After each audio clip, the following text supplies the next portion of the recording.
Hello and welcome to this week's edition of the Glasgow Times News Podcast, normally recorded in our studio at the Bishopbriggs Media Centre, currently recorded from our volunteers' homes. To keep in touch with us, use our social media platforms, Facebook, Instagram and Twitter, which are all at Q and Review. That's CUEANDREVIEW. Or get in touch via information@qandreview.com. That's information@CUEANDREVIEW.com. Please like and share our podcasts and give us any constructive feedback. From the Glasgow Times, Thursday the 7th of July 2022, from the news section, cruel couple who neglected dogs allowed to keep their pets as SSPCA hit out. By Lauren Brownlee. A cruel couple who neglected their dogs were allowed to keep their pets, prompting outrage from animal welfare chiefs who called for tougher sentences. Brian Smith, 39, of Chapel Hall, Airdrie, pled guilty to failing to provide a nutritionally adequate diet for his golden Labrador, Luna. Patricia O'Donnell, 34, of Cairnhill, Airdrie, pled not guilty to failing to provide veterinary treatment to her elderly dog, Millie, who was rescued from Romania and was so thin her ribs showed. O'Donnell received a £250 fine, while Smith received a 12-month supervision order and 75 hours of unpaid work. Scottish SPCA Chief Inspector John Chisholm said, "We attended the property in April 2021 following complaints to our animal helpline of dog neglect. The reports described a Labrador cross-type dog at the property, who was extremely underweight and would often cower away. The dog was described by one caller as skin and bone with its back end protruding." O'Donnell explained that her Labrador cross, Luna, was a Romanian rescue and they were working hard to get her to a healthy weight. "Upon seeing Luna, we were immediately concerned as she was severely emaciated, with her hips, spine and ribs prominently protruding." O'Donnell claimed that Luna had been seen by a vet and then been given dietary advice. However, she could not recall any information regarding this. She also changed her story around multiple times. Concern grew for Luna's welfare and O'Donnell was cautioned. She admitted to owning one other dog, Millie. Millie was scruffy in appearance and had areas of matted and tangled fur to her underside and around her ears. O'Donnell became increasingly agitated and angry that her animals were being taken for veterinary care. Upon veterinary examination, it was found that Luna would have been caused an unnecessary amount of suffering due to her poor body condition, and that appropriate medical attention not being sought. Millie's body condition was found to be less than ideal, and she was found to be suffering from a bilateral ear disease and dental issues. Concern grew for Millie's ears, and she was given a general anaesthetic in order to examine them fully. Once a large volume of thick black wax was removed, the procedure revealed Millie's ears were full of tumours. Veterinary professionals advised her prognosis for recovery was poor, but she could be made more comfortable with medication for the time being. She had not been treated for this previously and was undoubtedly caused suffering. Luna gained 2 kilograms in weight in her first 7 days at one of her animal rescue and rehoming centres. It is extremely disappointing that, considering the amount of suffering that was caused to Millie and Luna, a harsher sentencing was not given. O'Donnell and Smith have clearly shown that they are not able to provide their animals with the care they needed, and we would have hoped this to be reflected in a ban on owning or keeping animals. And that piece was by Lauren Brownlee. From the Glasgow Times, Thursday the 7th of July 2022, from the news section, Battlefield streets to get redesigned to prioritise people over vehicles. By Drew Sandilands, local democracy reporter. Streets in Battlefield are set to be redesigned to prioritise people over vehicles, with public consultation on the changes now underway. Plans include replacing the road next to the Old Victoria Hospital with public space improvements, new cycle lanes and bus stops, and changes to traffic signals to slow down traffic. The consultation also reveals proposals for new bus stops, with the real-time information, a continuous footway across Battlefield Gardens to prioritise pedestrians, and a fire gate at the end of Prospect Hill Road to simplify the junction and reduce traffic in the area, which will allow access for emergency vehicles. The council has said the project aims to make it easier for people of all ages and abilities to walk, wheel and cycle in the area. It also seeks to improve the quality of public spaces along the route. There could also be changes to the priority of traffic signals at the Battlefield Road / Sinclair Drive junction to slow down vehicles and pedestrian islands across Battlefield Road and Sinclair Drive to improve the crossing experience for pedestrians. On Battlefield Road, there could be a token crossing outside Glasgow Clyde College, new electric vehicle spaces, segregated cycle lanes, seating and cycle parking. A simplified junction at Mount Florida Corner is also proposed, as well as loading bays for shops. The consultation comes as Glasgow City Council, in partnership with walking and cycling charity Sustrans, relaunches a previous project, delayed by COVID, as Connecting Battlefield. It is said the process will build on work previously collaborated on with residents and businesses using the Langside area. The aims of the scheme are to improve public space, make the area feel safer, provide more crossing points, prioritise people over vehicles, reduce traffic speed and volume, and improve access to public transport. The council said the redesign started due to local concerns over how the redevelopment of the old Victoria Hospital site would impact the neighbourhood. The consultation, which ends on August the 14th, reveals work on the scheme is expected to begin in 2024. Council staff will develop the detailed design once feedback has been received. Initial consultation took place in 2017 before concept design work was carried out in 2018 and 2019. The council said the COVID pandemic delayed progress in the project, while staff were focused on spaces for people and creating more space for physical distancing. Funding for the project has been approved by Transport Scotland's Places for Everyone programme, administered by Sustrans. More information on Connecting Battlefield can be found online. Alternatively, residents can visit Langside Library to view the plans. And that article was by Drew Standylands.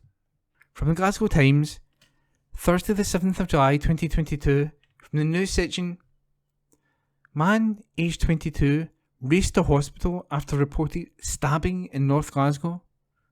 By Sarah Campbell. A man was rushed to hospital following a reported stabbing in the north of Glasgow this week. Police were called to an address on North Woodside Road just before 6 p.m. on Tuesday following a report of an assault. A 22-year-old was later taken from the scene to the Queen Elizabeth University Hospital, where he received urgent treatment for his injuries. No further investigation on the man's condition has been given at this time, and officers continue to investigate the circumstances surrounding the incident. A Police Scotland spokesperson said officers were called to North Woodside Road, Glasgow, around 5:55 p.m. on Tuesday, July the 5th, to a report of a man being stabbed. A 22-year-old was taken to the Queen Elizabeth University Hospital for treatment to his injuries, and inquiries are continuing. And that article was by Sarah Campbell. From the Glasgow Times, Thursday the 7th of July 2022, from the news section: Vandals attack life-saving charities minibus as community rally round to help. By Lauren Brownlee. A life-saving Glasgow charity had its minibus attacked by vandals this week. Men Matter Scotland helps hundreds of people across the city who suffer from mental health problems or who have lost someone to suicide. The Drumchapel-based peer-to-peer support group announced that sad news on their Facebook page on Tuesday. However, kind-hearted supporters of the charity and members of the community have rallied round to help. A Just Giving page was set up to help pay for repairs. So far, more than £905 has been raised. Meanwhile, Caledonian Mobile Tyre Fitting, based in Paisley, volunteered to replace tyres that had been slashed. Men Matter Scotland revealed the van is now back on the road. A post on Facebook read, Following on from last night's post about our MMS minibus, we have seen an absolutely unbelievable response from people. A Just Giving page has been set up by some of our concerned supporters. We have received amazing donations, deposits into our bank account, and umpteen well wishes and positive comments of support. Thanks to Caledonian Mobile Tyre Fitting, new tyres were fitted today, so the bus is back in the road. All of your help will allow us to pay our bill too. Hate doesn't win, standing stronger together. Anyone with information about the vandalism is asked to contact Police Scotland on 101. You can donate to the Just Giving page online. To read more about the work Main Matter Scotland does, again, check online. And that was an article by Lauren Brownlee. From the Glasgow Times, Thursday the 7th of July 2022, from the news section, sneak peek as work begins to transform SWG3 for the Glasgow Craft Beer Festival, by Sarah Campbell. The Galvanisers Yard at SWG3 was a hive of activity this afternoon as final preparations for this weekend's Glasgow Craft Beer Festival got underway. Beer taps were installed, decorative banners hung, and kegs chilled as organisers prepared for the event in the city after years spent as the Edinburgh Craft Beer Festival. Chef Nick Watkins of El Perro Negro was spotted rolling up his sleeves to build a foodie tent which his team will share with Southside favourites Babos and pop-up pizza pros Beerm over the two-day event. Inside the Finiston venue's main hall, a DJ deck took centre stage in preparation for a weekend of music from Optimo, Hughie Morgan and Greg Wilson. Having just arrived in Glasgow, Greg Wells, co-founder of festival organisers We Are Beer, was confident that a glimpse of sunshine was a clear sign of good things to come. He said, "We're so glad to be in Glasgow. There's so much planning for these events and it's finally showtime. As soon as you get the keys to the venue and start building the festival, it's super exciting. Come on down whatever your flavour is, we'll find for sure a beer that you'll love. We can't wait to open the doors tomorrow." The Glasgow Craft Beer Festival will run from July the 8th to 9th, with over 35 world-class breweries confirmed to attend. For more information or to book tickets, go to Glasgow Craft Beer. For more information or to book tickets now, check online. And that piece was by Sarah Campbell. This article is from the Glasgow Times, date 8th July 2022, from the opinion section. I'd rather be woke than an ignorant twat, by Adam Miller. In the summer of 2011, Neil Oliver made a film about the myths and legends of Glastonbury, and the BBC broadcast it shortly before festival headliners U2 performed.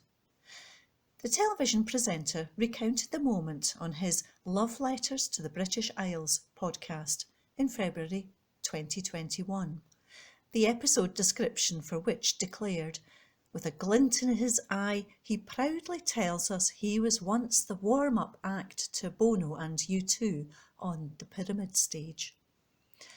Barely 16 months on, the same Neil Oliver told GB News viewers that the same festival was the annual pilgrimage of the woke and worthy and the high church of woke.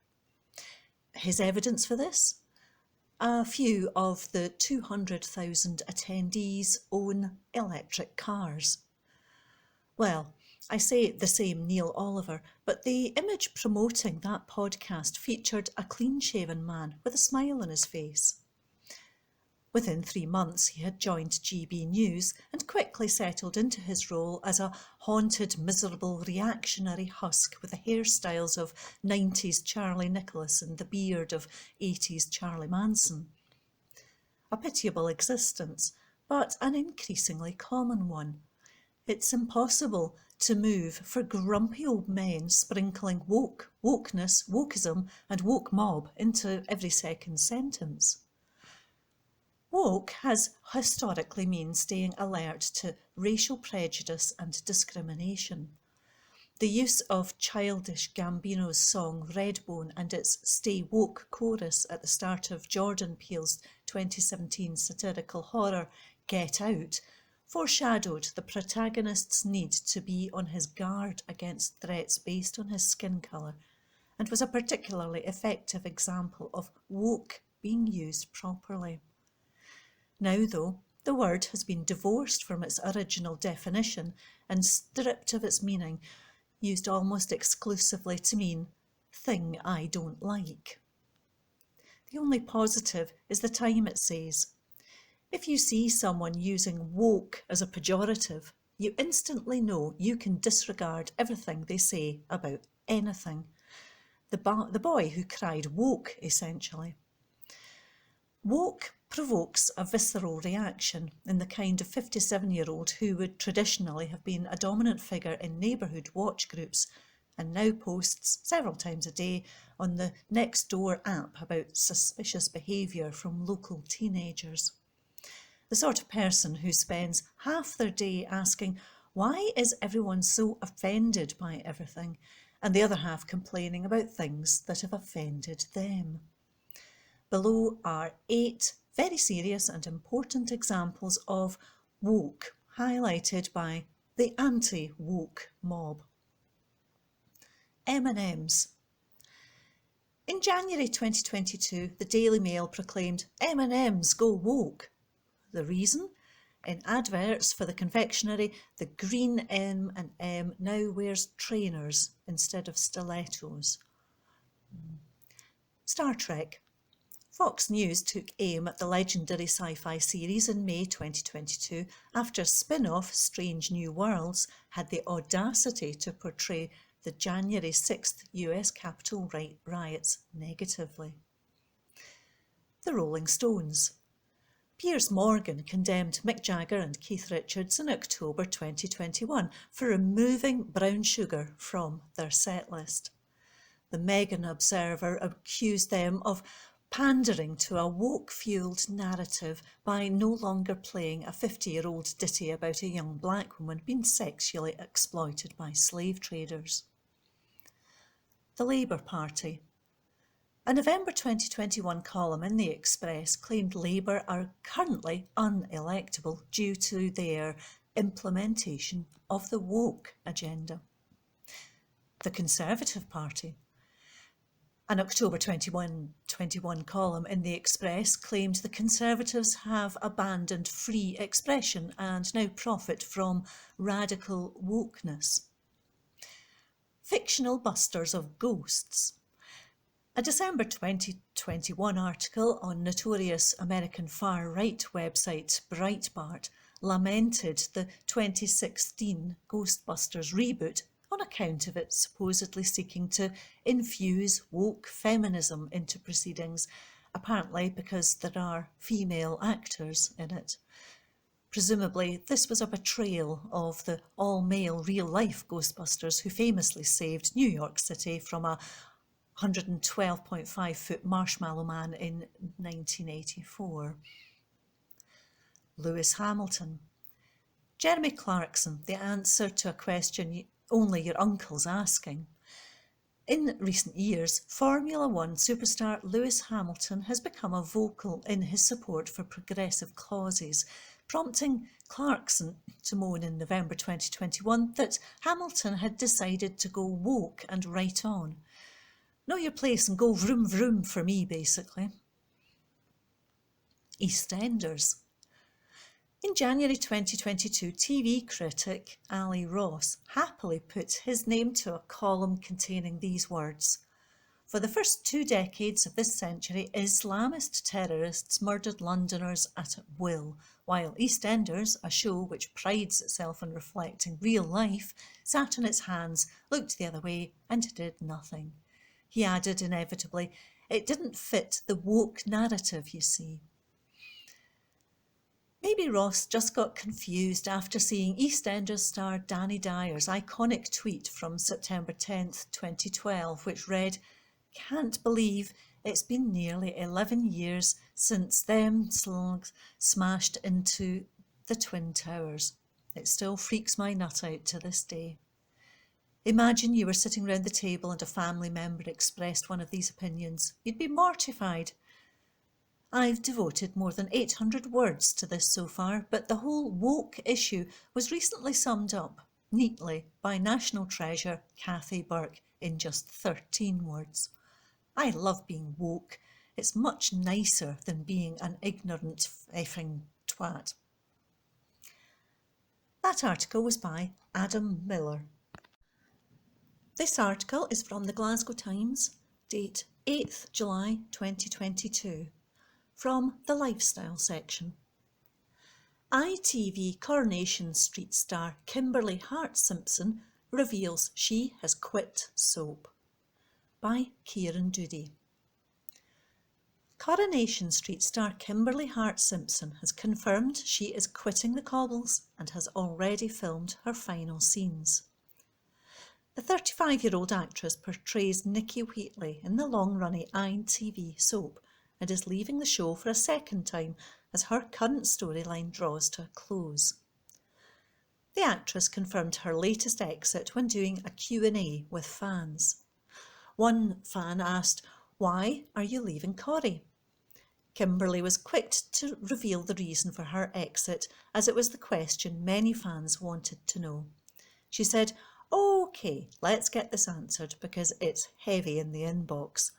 So it's not a case of leaving Corrie, it's more that I came back for a storyline for which has now been completed. If you watched Friday's eps, you'll see there was no big leaving scene, so you never know for the future, but what I do know is this," she added.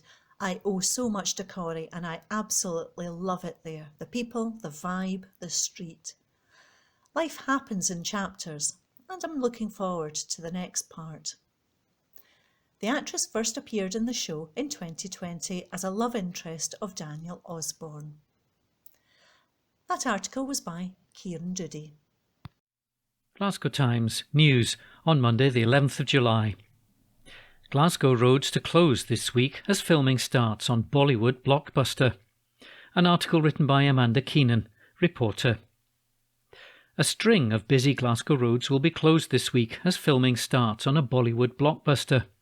Action thriller Tehran, starring millionaire movie star John Abraham, will be shot at several locations across the city from today until July the 28th. Several streets will be shut and people are being warned to plan their journeys in advance, with only access to emergency services or vehicles given special permission by council chiefs. A spokesman for Glasgow City Council said roads affected and dates and times of restrictions apply to all vehicles, with the exception of emergency service vehicles carrying out an emergency response or vehicles given permission from Glasgow City Council Filming and Events Section. Routes impacted by the arrival of film crews include King Street between Osborne Street and Bridgegate from 3 p.m. on Monday until 11:30 p.m. the following day. Drivers will also be stopped from entering New Wynd between Parney Street and Osborne Street from 10 a.m. until 11:30 p.m. on Tuesday. Restrictions will also be in force on Osborne Street between King Street and Stockwell Street from 7 p.m. until 11:30 p.m. on the same day. The blockbuster, which is described as a geopolitical thriller based on true-life events, is expected to prove a money spinner for the city. It follows the arrival of Hollywood crews last year who transformed parts of Glasgow to film The Batman and the latest in the Indiana Jones franchise. A string of other busy city centre streets will also be closed at varying times as the cameras roll for Tehran. Cadogan Street between West Campbell Street and Douglas Street and Blythswood Street between Waterloo and Home Street will be closed from 6 p.m. until 10:30 p.m. on Friday. Wellington Street, Blythswood Street, West Calder Street and Waterloo Street will be closed from 3 p.m. to 10:30 p.m. on July the 17th, while cars will be unable to access the full length of Brown Street between Crimea Street and Argyle Street from 10 a.m. until 10 p.m. on July the 25th.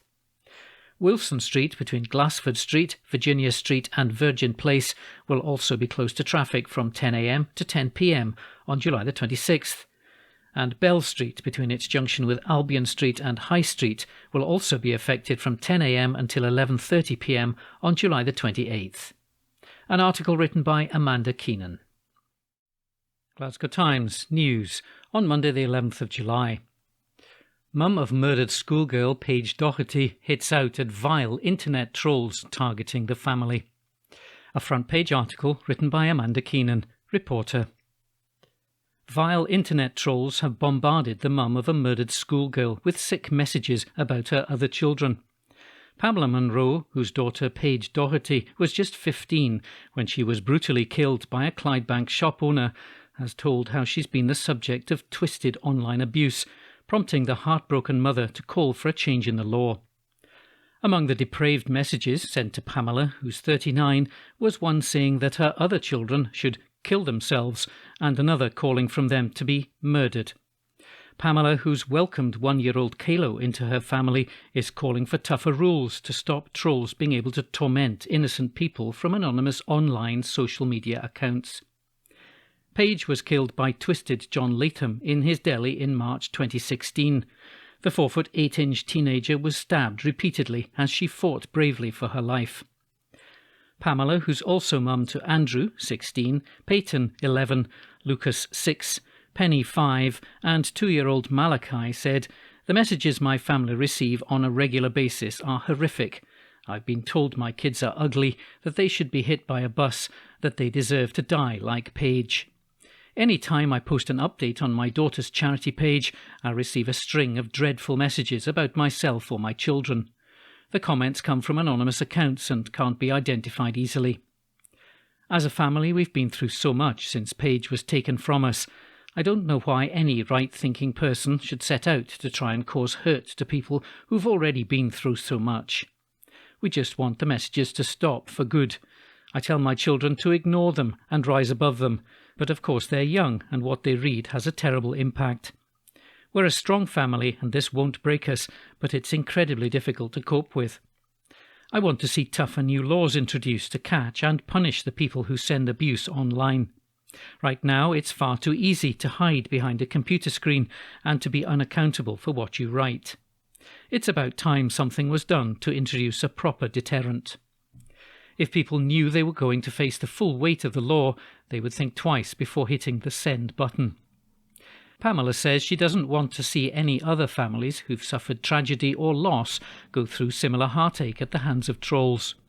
She added, "Things have to change. There must be better ways of protecting victims of crime and holding these people to account, and punishing them when their identities are discovered.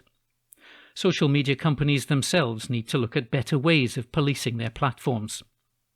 Russell Findlay, MSP, Scottish Conservatives' Shadow Community Safety Minister, is backing Pamela's calls for tougher restrictions.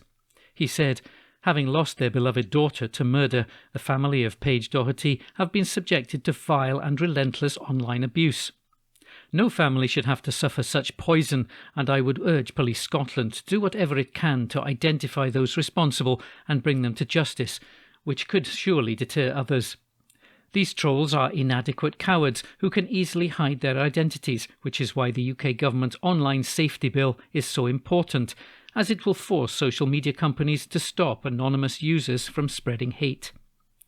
Monica Lennon, Labour MSP for Central Scotland, said the behaviour of cruel internet trolls can no longer go unchallenged. She said this is a welcome campaign by the Glasgow Times that the rest of Scotland should get behind. As society's use of internet and digital technology increases, unfortunately so too does abusive behaviour online, and this abuse must be stopped. There are too many online trolls causing misery and grief, and I'm beyond appalled that the mother of Paige Doherty has been victimised in this way. Those responsible are pathetic cowards and should be ashamed of themselves. This type of behaviour can have a serious impact on the intended victim's mental health, and it must not go unchallenged. I fully support the Glasgow Times campaign for a crackdown on those who inflict so much distress on others. Pamela, who's from Bishopbriggs, says Paige would have doted on their family's newest arrival, but insists her memory will live on through her charity's continuing work. After burying her daughter and seeing her killer jailed for a minimum of 23 years, she's determined to help others who've been robbed of a child. Pamela added, "Paige would have loved Kalo. She was such a caring girl and would have loved being a big sister and watching her siblings grow up, but we were all robbed of that by Latham. We'll make sure he grows up knowing just how special his big sister was. The family's charity, Page's Promise, offers self-defence classes and bereavement breaks for families. Pamela said, "We'll also be organising more events later this year, and I know this is something Page would be proud of. We miss her every day. That will never change. We just try and focus on the special time we had with her." A spokesperson from Police Scotland added, "If you become aware of anyone acting illegally or behaving in a threatening way online, report it to police." A front-page article written by Amanda Keenan.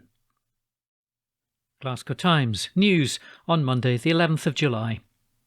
New sketches released of how a redesigned George Square could look. An article written by Stuart Patterson, political correspondent. Sketches of how George Square could look after a redesign have been released, with more green space, new seating and a cafe and events area. Images show a large lawn area on the east side of the square between the cenotaph and the Walter Scott monument in the centre. The west side of the square shows space for a cafe area and a shared space that could be used for events in the middle of the square. There are more trees around the square and a shared cycle and pedestrian lane on the north and south sides, with traffic reduced to public transport only on the south side, with the east and west sides closed to traffic completely. A final consultation with the public has now started, asking people what they think of the sketches. The ideas are based on responses to a previous exercise where people were asked what they wanted from the city's main civic space. The redesign will include the streets surrounding the square, including Hanover Street and Miller Street, running down to Argyle Street, and North Hanover Street, going north to Cathedral Street. What people say they want will help produce the final plans, with work expected to start in 2024. A second phase will see changes to St Vincent Street, George Street, Dundas Street and Dundas Lane to be completed in 2028. There'll be a pop-up display of the plans in George Square and an online engagement where people can comment on the plans. The idea is not to radically change George Square, but to make it more attractive for people to spend time there and to make it more accessible for people. Susan Aitken, leader of Glasgow City Council, said, "Glasgow deserves a civic heart that reflects the great, welcoming, vibrant city that it is, and I'm pleased people from all over the city have taken their opportunity to tell us what George Square means to them and what they would like to see it become." This final engagement will not only see their thoughts on our city's most historic and loved public place take shape, but also to give Glaswegians a final chance to influence the final design. The George Square scheme is part of the wider £115 million Avenues project, a network of new, accessible and sustainable routes throughout the city centre. An article written by Stuart Patterson. Glasgow Times News on Monday the 11th of July. North Lanarkshire Council to bring 200 homes into use for Ukrainian refugees. An article written by Craig Payton and Sarah Campbell. A Scottish council has announced plans to bring up to 200 empty homes back into use to house refugees fleeing Ukraine. North Lanarkshire Council said today it would use £5 million of Scottish Government funding to reinstate the homes in high-rise towers in Coatbridge and Wishaw to a high standard. The towers, High Coates in Coatbridge and Berkshaw in Wishaw, were slated for demolition as part of a council strategy, but the council hopes their refurbishment, with the first expected to be complete in 6 weeks, will see some refugees staying in hotels able to live in their own homes. Council leader Jordan Linden said, "The people escaping conflict in Ukraine faced the most unimaginable circumstances. Across Scotland, so many have welcomed Ukrainian people into their homes and communities, and I'm proud that we can play a leading role in the national effort by providing a large number of homes here in North Lanarkshire. I know that the people of North Lanarkshire will welcome those who face such an uncertain time with their usual warmth and generosity, and I'm pleased that we can move quickly to assist. Already, council staff are working with partners to provide support and advice to people from Ukraine in hotel accommodation, and that extensive work will continue when these homes are occupied.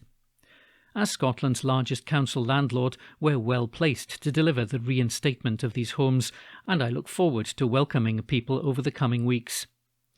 Following the reinstatement of the first homes, the programme will expand in the coming months, according to the Council, with capacity for up to 200 homes. Neil Gray, who serves as the Scottish Government's Minister for Ukrainian Refugees, welcomed the move. "We appreciate this contribution from North Lanarkshire Council. These homes will play a vital role in providing longer-term accommodation and support to displaced people from Ukraine," he said. The Council is to be commended for recognising the importance of assisting national efforts to home thousands of people fleeing the illegal war in Ukraine. The Scottish Government and partners are providing practical support and a welcome to more than 4,500 displaced people through our super sponsor scheme. Ensuring we have a supply of safe, secure homes in partnership with councils, housing partners and individual host volunteers is a vital part of this work, and we're grateful to everyone who's supporting this. An article written by Craig Payton and Sarah Campbell. Glasgow Times News on Monday the 11th of July. Petition is launched to ban fireworks in neighbourhood. An exclusive article written by Sarah Paccheroni, multimedia journalist.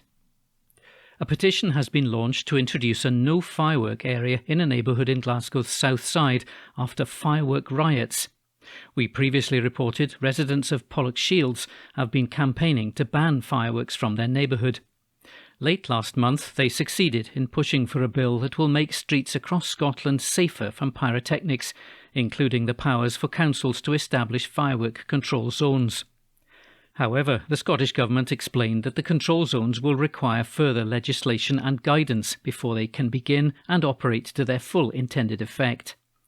Campaigner Danny Phillips has now launched a petition to encourage Glasgow City Council to ban fireworks from Pollokshields as soon as it can. He said, "If there's an area that should become a no-fireworks zone, that's Pollokshields." This bill came out of the fact that we had firework riots, as police have described them, about 4 years ago. We've been promised action for years now.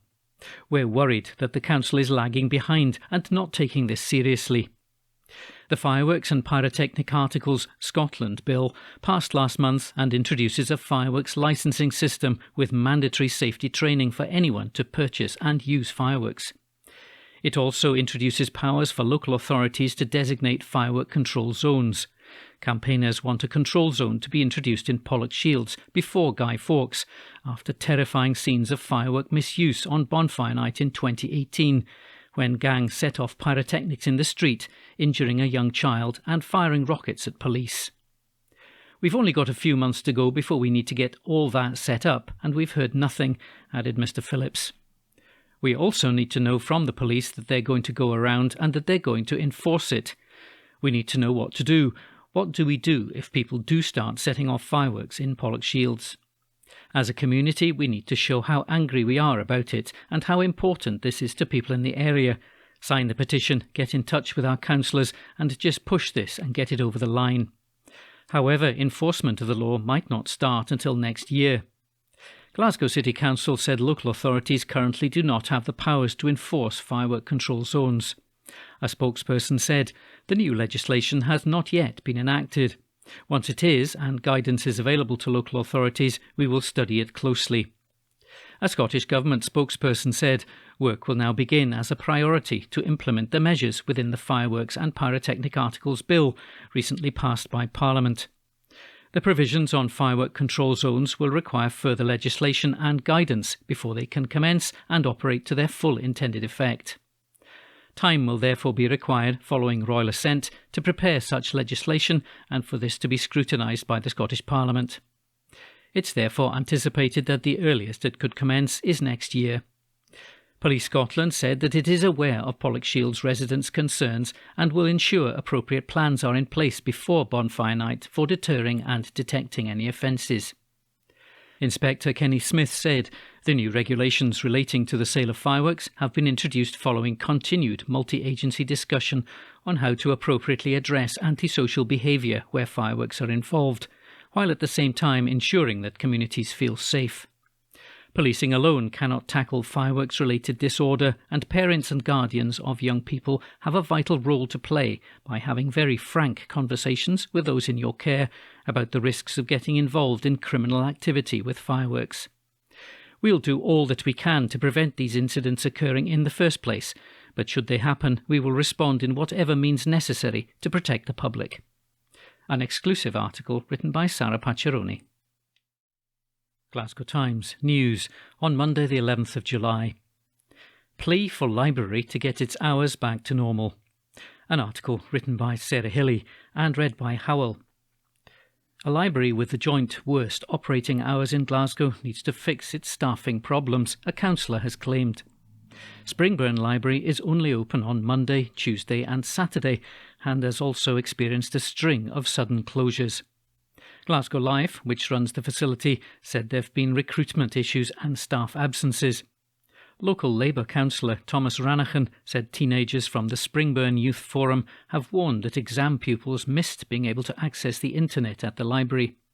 Since May the 5th, either the Springburn or the nearby Barmullagh Library have been closed on a Saturday 4 times between them. Commenting on how the library provides important internet access, Councillor Ranachan said, "Not every person has Wi-Fi at home and there's a stigma attached to that. I feel like Springburn is being unfairly disadvantaged. The Springburn Youth Forum highlighted the lack of opening times as a challenge for them during exam time. They want to log on and do research." He pointed out other residents need to access benefits online or update details, and the lack of library internet access is a problem.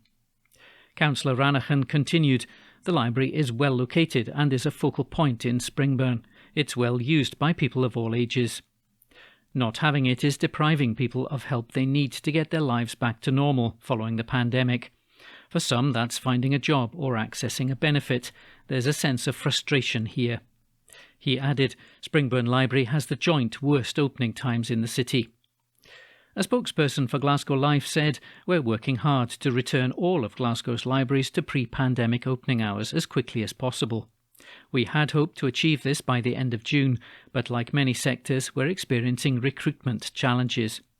This has been impacted further in recent weeks as a result of staff absence, which has meant we've had to close some libraries temporarily at short notice, and we apologise for any inconvenience this has caused.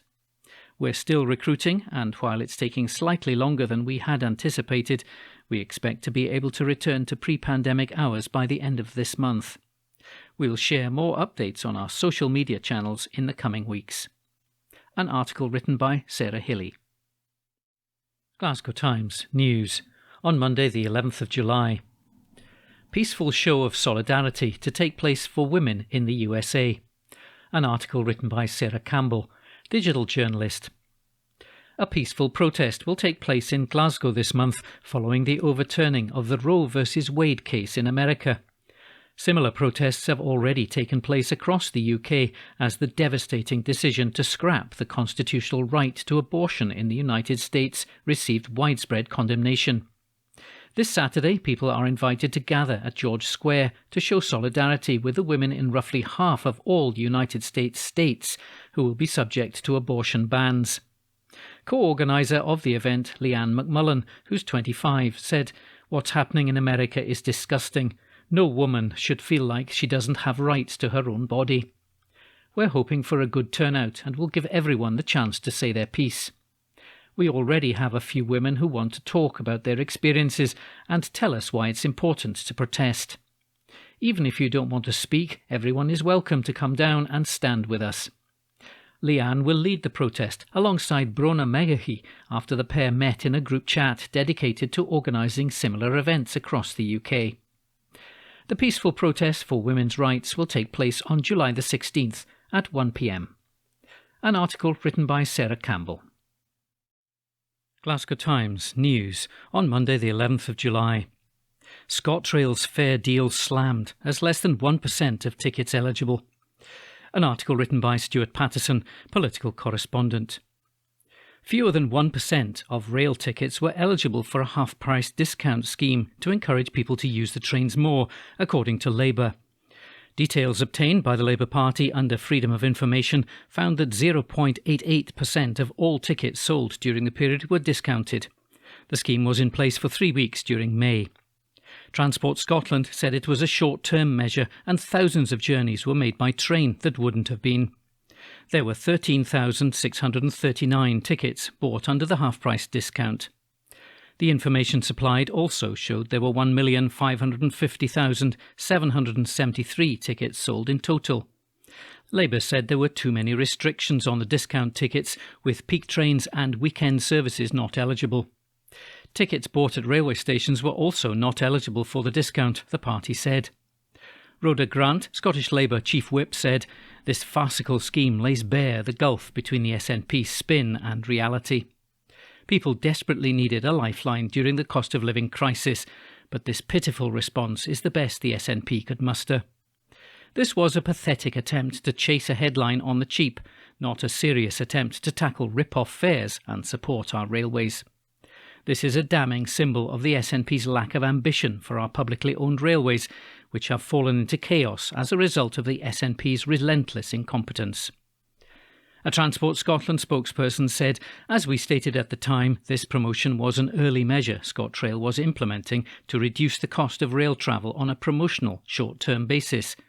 As a result, around 8,000 journeys were made that would not have been made otherwise. This is one of many such offers that we can expect to see under a publicly owned and operated ScotRail.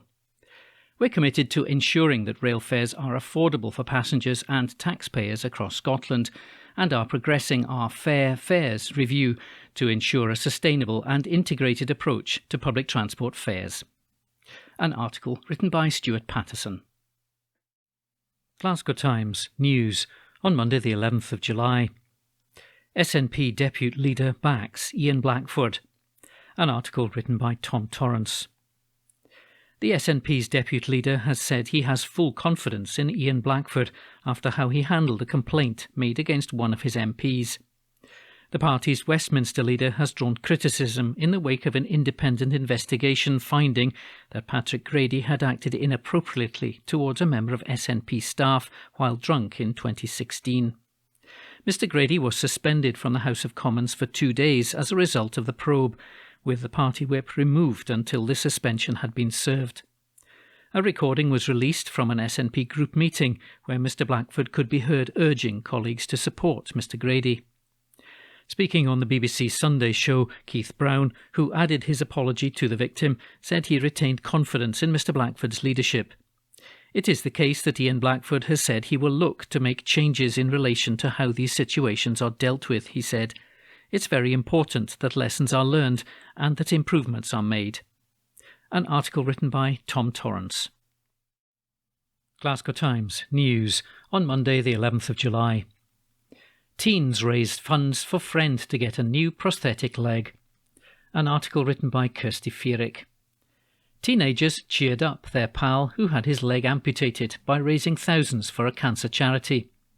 Fraser Reid was diagnosed with osteosarcoma, a bone cancer, after suffering stabbing pains and a crushing sensation in his knee. The 18-year-old from Hamilton underwent aggressive chemotherapy, but when his cancer returned, he was forced to face amputation.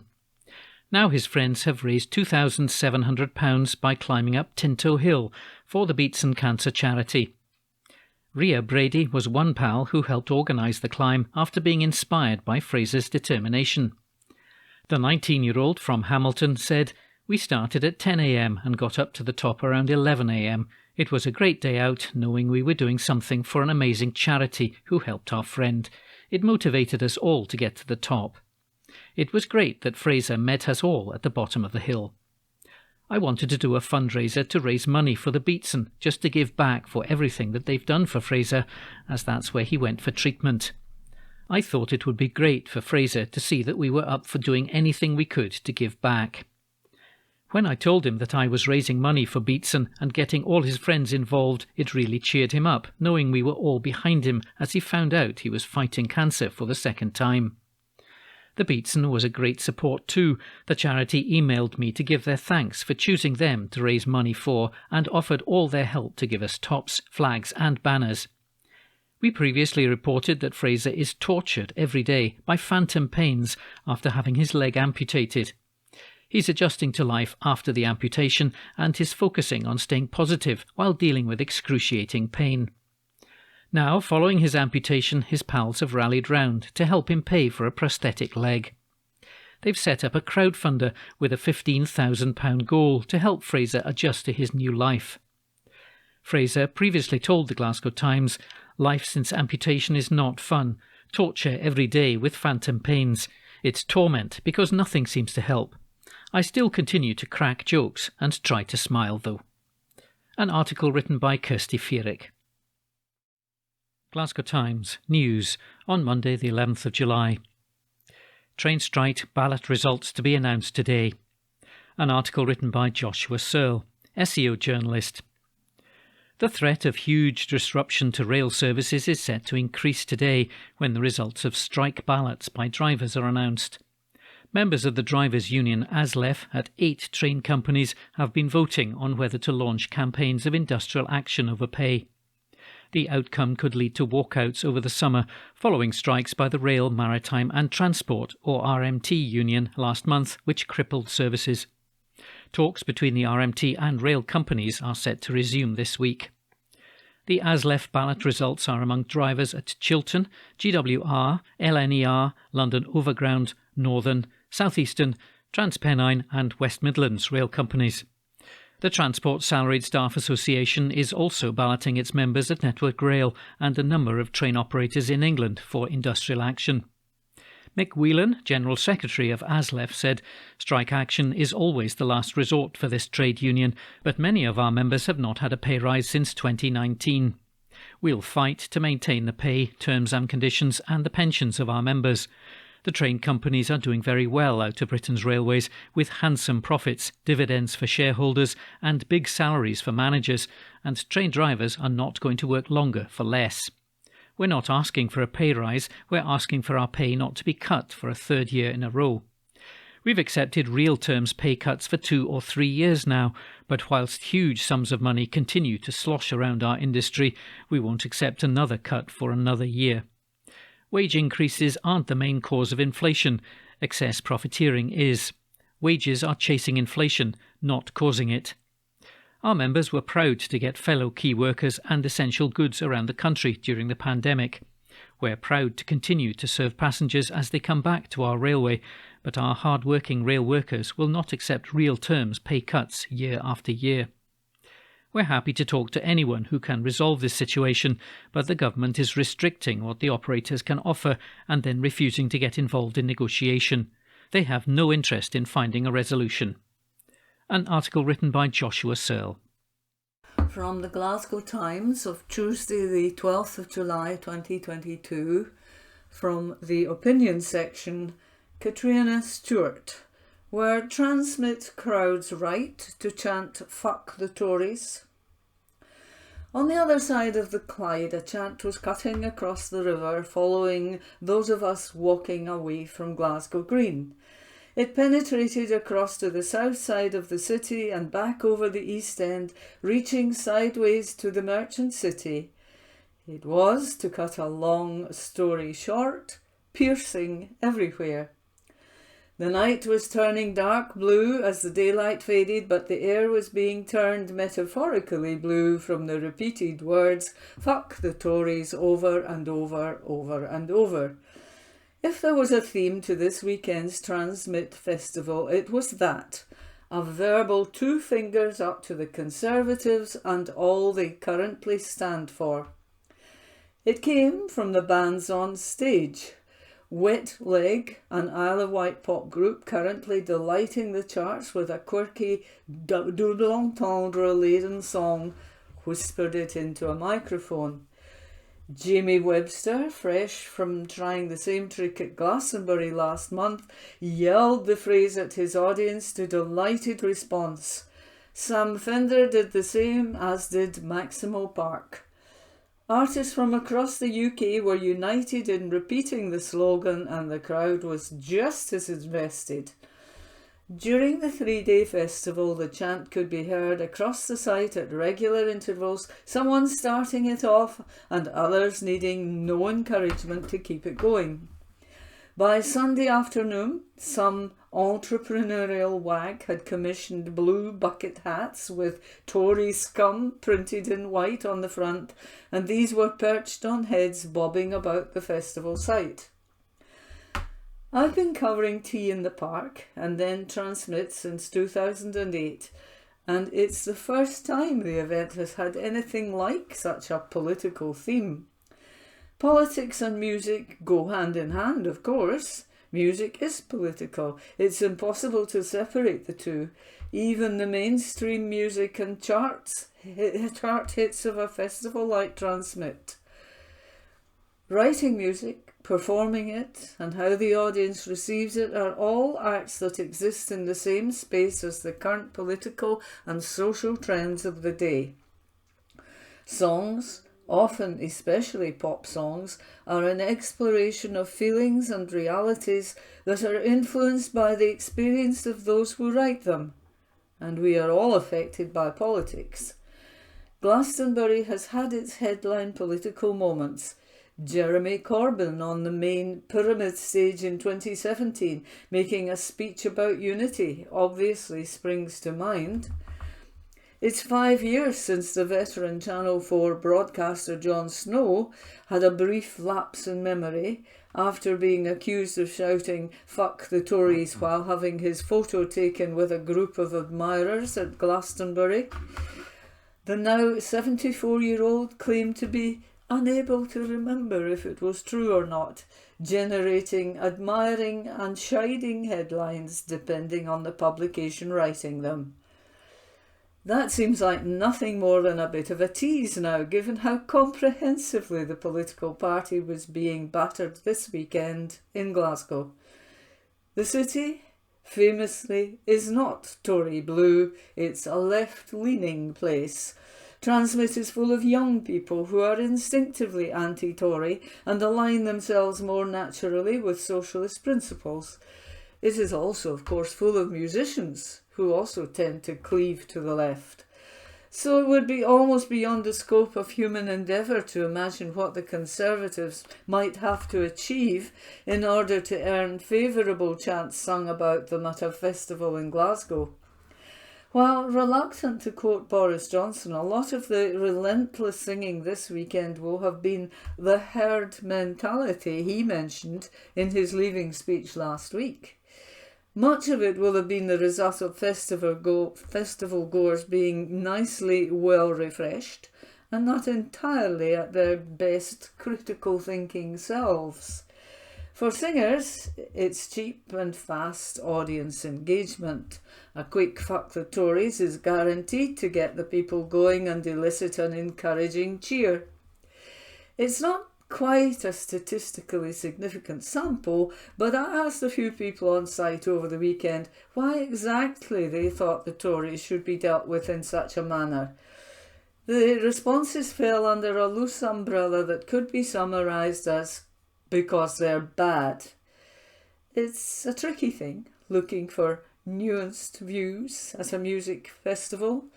Young people are switched on and engaged, and I have no doubt a lot of the people singing could give pretty robust reasons to back up their song choice.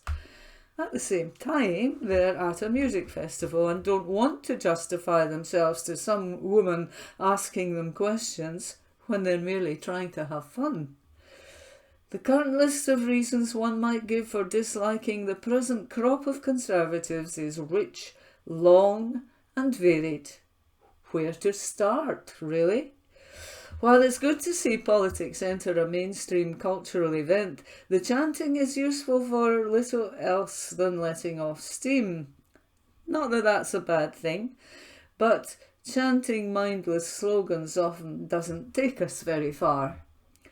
What an achievement, though, from the current Westminster government, creating enough unfettered fury with its ongoing shenanigans to turn a roasting hot, light-hearted music festival weekend into an impromptu platform for working out voter frustrations.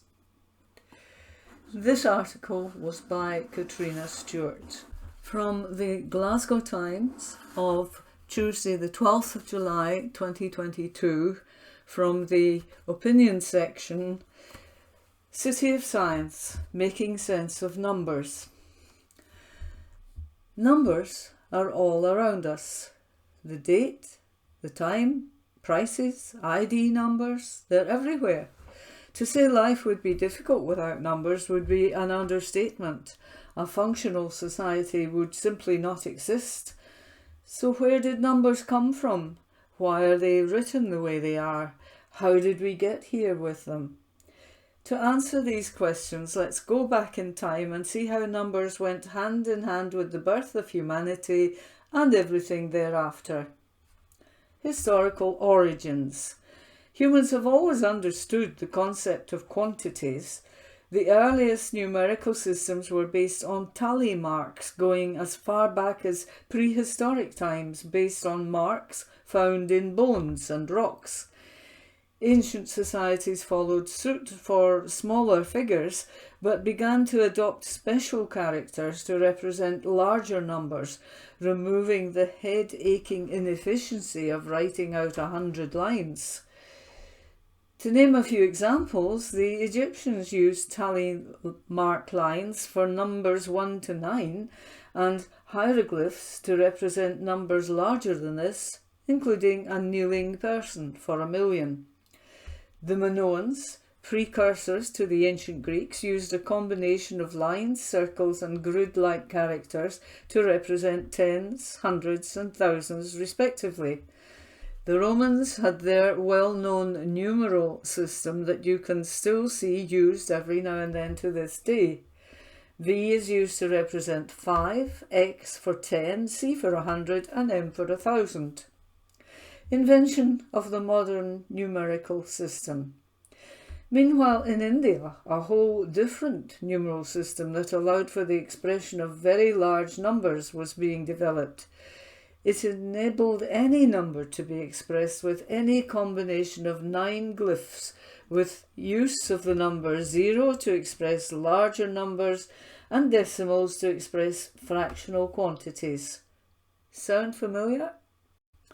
Muslim scholars, including a Persian mathematician called al-Khwarizmi, would later remark upon this system's ease of use in performing calculations. The need for calculations to facilitate trade led to its widespread adoption and modification across the Arab world, hence why we call them Hindu-Arabic numerals. A similar pattern would play out in Europe when an Italian accountant known as Leonardo Bonoacci became enamoured by them while on a trading mission. Nowadays we know him as the mathematician Fibonacci. He evangelized using the Hindu-Arabic numeral system among Pisa's merchants upon publishing a book called Liber Abaci, or the Book of Calculation. This numerical system was convenient in simplifying calculations, especially multiplication and division, and by the 15th century they had largely replaced the Roman numeral system. The age of European exploration and conquest then spread the Hindu-Arabic numeral system across the world to become today's numerical mainstay. As history demonstrates, a number system was the key to ensuring resource allocation through government and trade could exist. Going from tribes dividing the meat from a hunt to the financial systems modern society lives by relied on the ability to express quantities quickly and methodically. It was key to ensuring humans prospered as a species. Beyond counting numbers. Numbers have many uses beyond simply counting, though, since every aspect of our lives can be measured. For example, can you quantify beauty? Yes, and the answer is 1.618. There's your next idea for a date night compliment. Joking aside, as any designer will tell you, positioning matters. Using the golden ratio, where the larger of two design elements is 1.618 times larger than its smaller counterpart, will have you follow in the steps of many different designs, ancient Greek temples, the Mona Lisa, and, for a closer to home example, the arrangement of tiles at Glasgow Science Centre's Fibonacci Garden. One of the possible reasons why it appeals to the human eye is its frequent appearance in nature, including in flower petals and pine cones. Additionally, quantities have been used as the basis for superstitions, which can lead to real-world effects. A study conducted in China, where 8 is considered a lucky number, found that hotel prices that contain this number somewhere will receive higher numbers of bookings and earn the hotel higher ratings on average. Why exactly are some numbers considered lucky and others unlucky? Much of it either comes down to religion or mathematics. 7 is considered lucky as it took God 7 days to create the world in the Bible, and 3, likewise, due to the Holy Trinity. By extension, 21 is considered lucky as it is the product of 7 and 3. If you've ever wondered why someone's 21st birthday feels special, there's your answer. And wouldn't you just know it, Glasgow Science Centre turns 21 this July. This article was by Sean Edmund, Glasgow Science Centre. From the Glasgow Times, Tuesday the 12th of July 2022, from the news section. Cops crack down on drivers failing to stop at red lights in Clyde Tunnel, by Rebecca Newlands. Traffic cops have cracked down on drivers failing to stop at red lights in the Clyde Tunnel. Officers were approached by Clyde Tunnel Control, who were experiencing an issue of drivers not stopping at red traffic lights while the tunnel is undergoing maintenance. Road police have now sent warnings to 13 drivers that they will be prosecuted. A Police Scotland spokesperson said, Glasgow road policing were contacted by Clyde Tunnel Control regarding drivers failing to comply with red traffic signals during tunnel maintenance. 13 drivers now have a notice of intended prosecution being sent to them in the post. This article was by Rebecca Newlands. From the Glasgow Times, Thursday the 12th of July 2022, from the news section. Glasgow airport boss who oversaw 2007 terror attack response steps down, by Sarah Ward. The chief executive of Glasgow Airport, who oversaw the response to the 2007 terror attack, announced he is stepping down from his role and revealed watching stag doos enjoying themselves was the best part of his job. Derek Provan has been chief executive of AGS Airports, which owns Glasgow, Aberdeen and Southampton airports, since April 2018. He will leave his role in March 2023 and said it was the best job he had ever had, insisting that nobody flying from Glasgow had missed a flight because of queues. Passenger numbers in 2022 are expected to be about 70% of those in 2019, at an estimated 6 million this year compared to 8.8 million in 2019, while airport bosses expect numbers to reach pre-pandemic levels in 2025. Mr. Provan said, I suppose the thing that always brings a smile to my face, you are always bound to see a stag party or a hen party. Men dressed as brides is pretty normal experience at Glasgow Airport. He started out as a firefighter at the airport nearly 25 years ago and led the operational response to the terrorist attack at Glasgow Airport on June 30th, 2007. Terrorist Bilal Abdullah was jailed for a minimum of 32 years for conspiracy to commit murder after driving a jeep into the airport terminal, while co-conspirator Kafil Ahmed died of burns injuries. Mr. Provan was able to oversee the reopening of the airport within 24 hours and praised the unflappable spirit of Glaswegians. He said, the car used in the attack was still wedged into the front of the building, but people were walking past, taking photographs over the hoarding screening the vehicle. He said a quarter of a decade had flown by, and it would have been an easier decision to stay in his role. Mr. Provan added, I certainly never came into Glasgow Airport as a firefighter, thinking I would leave it as a chief executive. It is 25 years. It sounds like a long time. I can say with all honesty it feels like a couple of years. I love the airports. I love the industry. It has been phenomenal. I have always said every job I have left has been the best job I have ever had. That remains true today.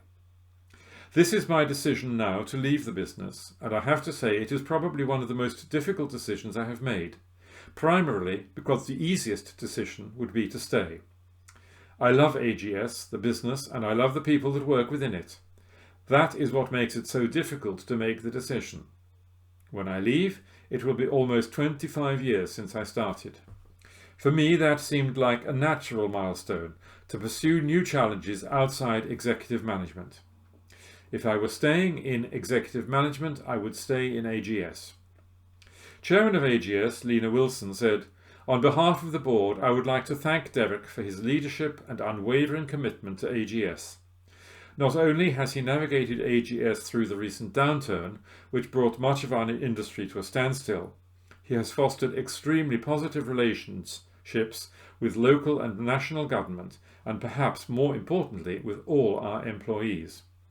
Derek is one of the most talented leaders I have had the privilege to work with, and we wish him well in his next exciting chapter.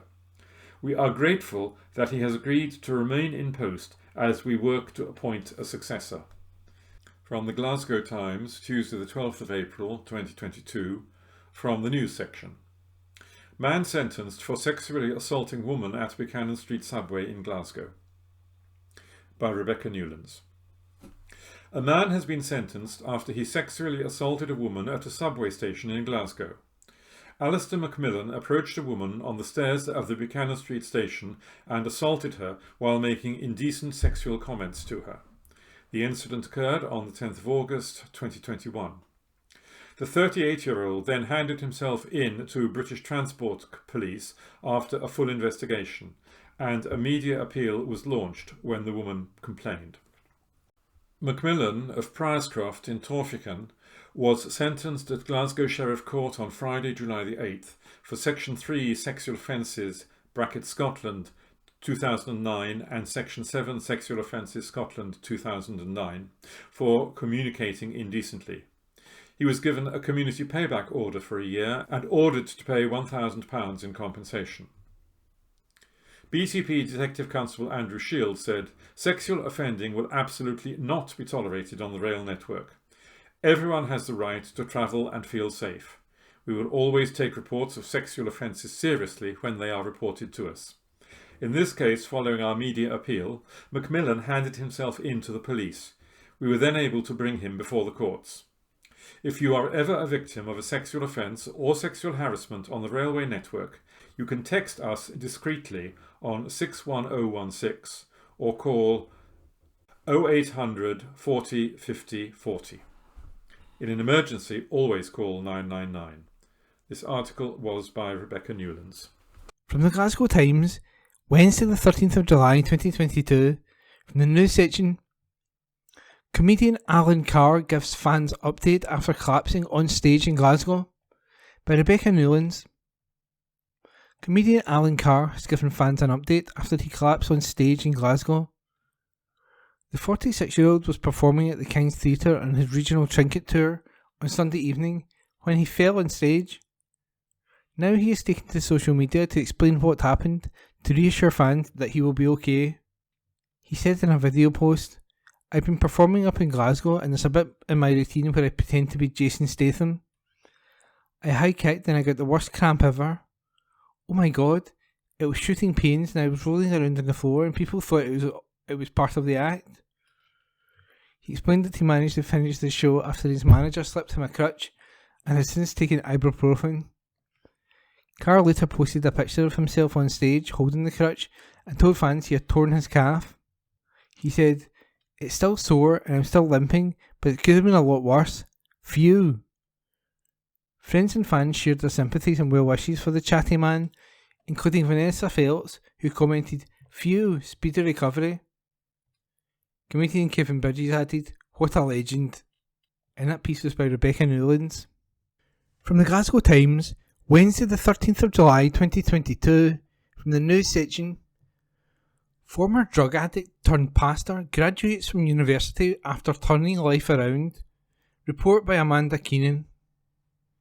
A pastor who escaped a life of gang violence and crime that culminated with him being held at gunpoint had been graduated from university at the age of 52.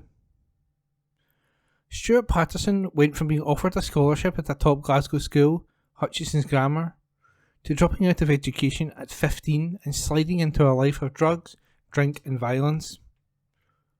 The dad of 3, who now runs a community church in Easterhouse, spoke of his pride after being awarded a BA Joint Honours in Journalism, Creative Writing and Social Policy from Strathclyde University. He admits it was a moment he feared he would never see, and hopes it inspires others trying to turn their life around or facing battles with addiction. He told the Glasgow Times, "I'm proof that anyone can turn themselves around if they are given a proper chance. I never imagined I'd be accepted into university, let alone graduate with distinction. Going back into education after all these years was a daunting prospect. My first day in class felt very strange. I kept having my doubts and thinking, am I smart enough to be here? Or am I too old for this? I had to push myself to keep going and get over my irrational fears. I realised quickly that I love academia and it's been the best decision I've made. It's never too late to do something you're passionate about. I've learned over the years that your past doesn't have to determine your future." As a teenager, summers for Stuart involved fighting on run-down football pitches, smoking cannabis, and drinking cheap tonic wine to fit in. He left school as soon as he could and got a job as a butcher. Soon though, he was taking drugs before eventually finding himself in prison. On his release, he found a new role on a building site, and the love of heroin that resulted in a gang holding a gun to his back and threatening to pull the trigger.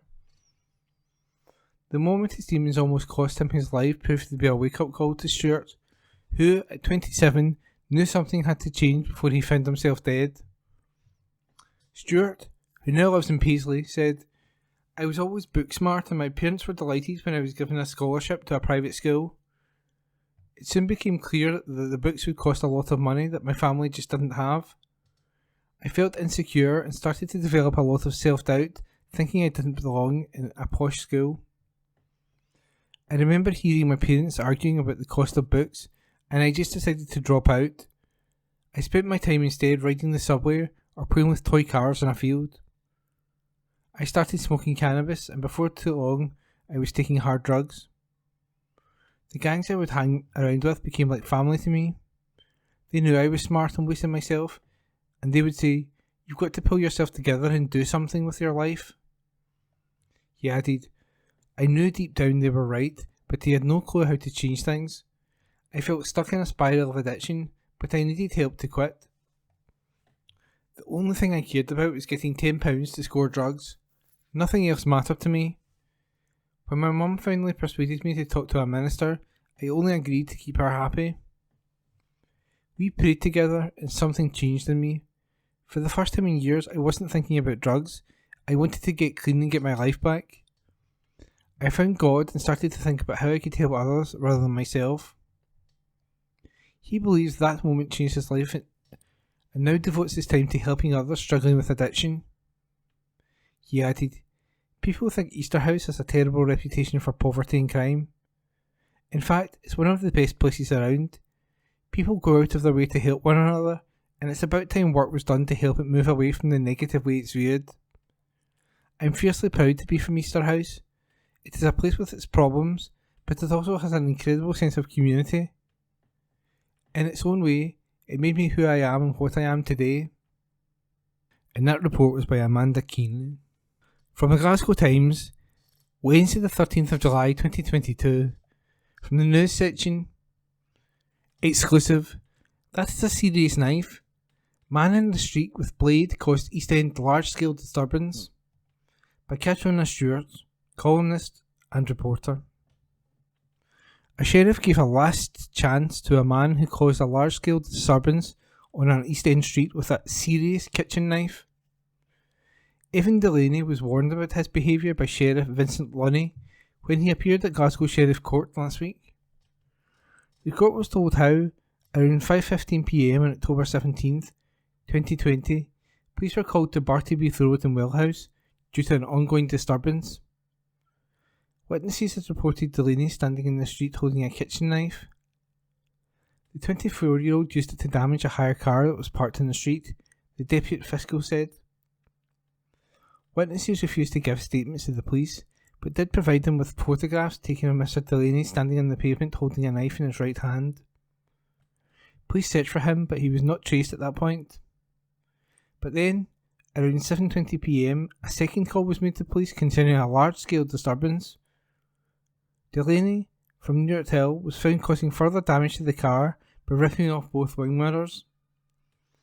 In the Criminal Justice Social Work report, the court heard Delaney claimed to social workers he was in fact holding a piece of glass. Sheriff Lunny was shown a photograph of Delaney holding the knife. He said that this was a significant weapon in public. I appreciate it was being used for vandalism, but then to tell social work it's a piece of glass lying around. His defence brief said, his parents have been incredibly supportive of him. When I started dealing with him, he was a van driver. Now his condition has got the better of him, not helped by his drinking and taking cocaine. He is an especially nervous and anxious person regarding all that is going on. Sheriff Lunny told Delaney he was sailing close to the wind. Delaney was placed on a community payback order with 24 months supervision and a conduct requirement to engage with addiction services. The sheriff said, with his record and with a behaviour like this, the violence in his record is now 8 years ago. If that had been more recent, he would have been straight to jail now. He's really sailing close to the wind. That is a serious knife. Any knife is serious, but that is a really dangerous thing to be running around the streets with. For a man of your record behaving like this makes me wary that you haven't learned the lessons of jail in the past, so you're almost certainly asking to be sent back to jail. If that knife had been used in any way, shape or form, there would have been no alternative. Delaney was also tagged for 6 months, keeping at home from 7 p.m. to 7 a.m. He will have to carry out 210 hours of unpaid work. The sheriff added, this really is a last chance direct alternative to custody. That article was an exclusive by Katrina Stewart. And that was this week's Glasgow Times News podcast, normally recorded in our studio at the Bishopbriggs Media Centre, currently recorded from our volunteers' homes with the publisher's kind permission. Thanks for listening.